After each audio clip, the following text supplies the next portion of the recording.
La vue de la colline du château. Depuis son belvédère, dominant Nice de 92 mètres de haut, on comprend l'extension urbaine de la ville.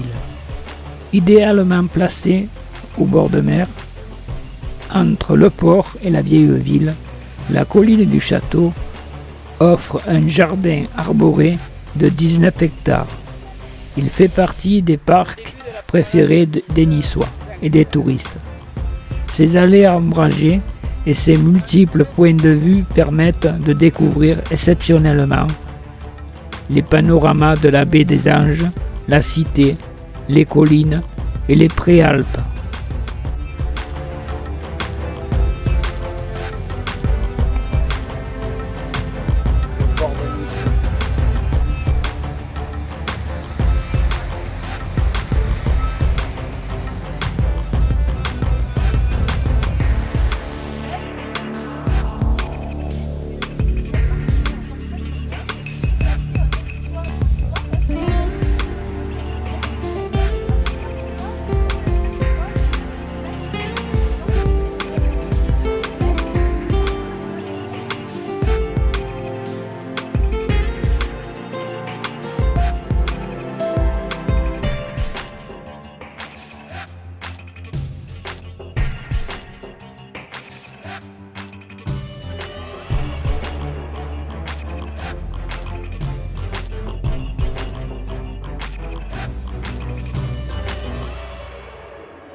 Le parc de la colline du château vous invite à découvrir ses trésors. Espace vert au cœur de la ville, ce vaste parc à Nice est une véritable habitation en voyage. En 1885, la cascade décorative prévue en 1826 est aménagée sur les ruines du donjon.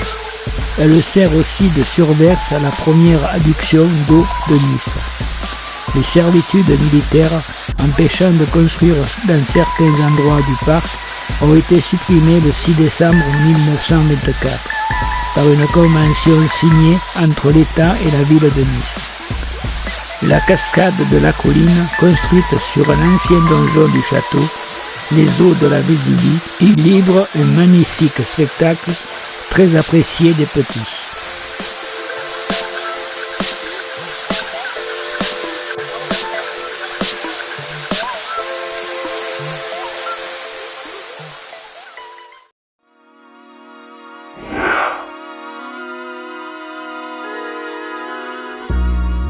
Oublier son passé militaire, la colline du château, ainsi transformée et embellie, va très rapidement devenir un site de référence.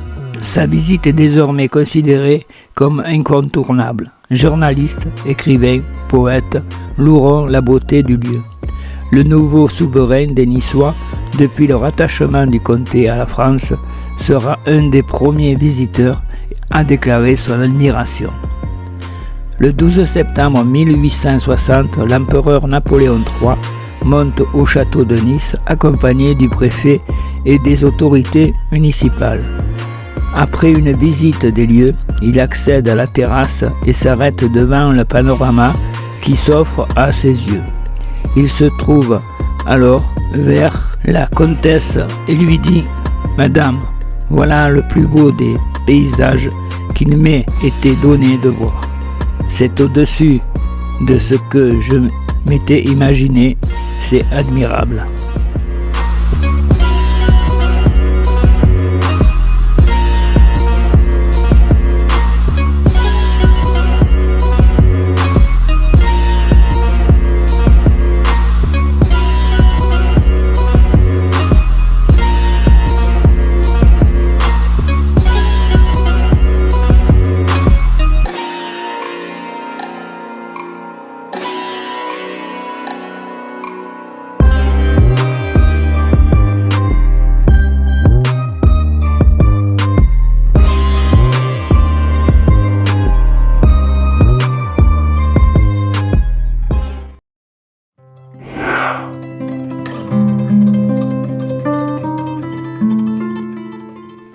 Du château lui-même, qui a occupé le plateau de cette colline pendant un millénaire, il reste aujourd'hui que des vestiges. Et c'est pourtant en ce lieu que fut fondée Nice. La colline du château de Nice a connu ses premières occupations dès le néolithique, vers 3000 ans avant Jésus-Christ environ, et est aujourd'hui encore un élément central de la vie des Niçois. En juillet 2021, elle fera de nouveau l'objet d'une fouille programmée par le service archéologique Nice-Côte d'Azur. Le site archéologique de la colline du château est composé de plusieurs éléments: la cathédrale, un cimetière, un bâtiment assimilé comme étant le cloître des chanoines et un édifice quadrangulaire nommé Ensemble 2.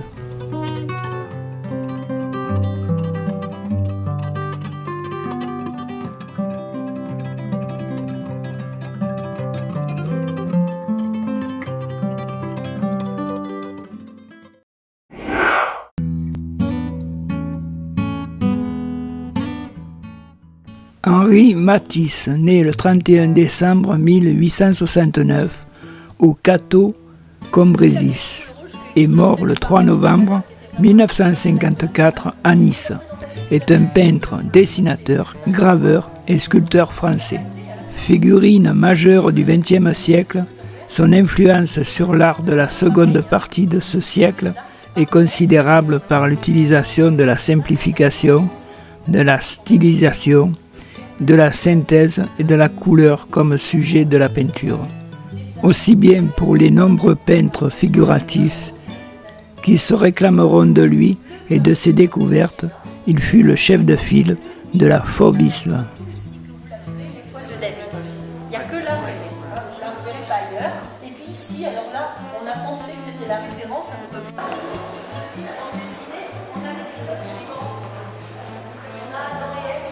Sarah.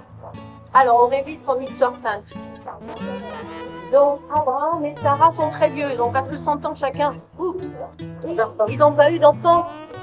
Et pourtant, Dieu va leur accorder cette grande faveur qu'ils vont avoir un enfant. Et pour ça, il envoie 3 messagers, 3 jeunes gens que Abraham va rencontrer comme on est dans des zones désertiques, évidemment, il y a la loi de l'hospitalité, donc il invite ces jeunes gens à sa table.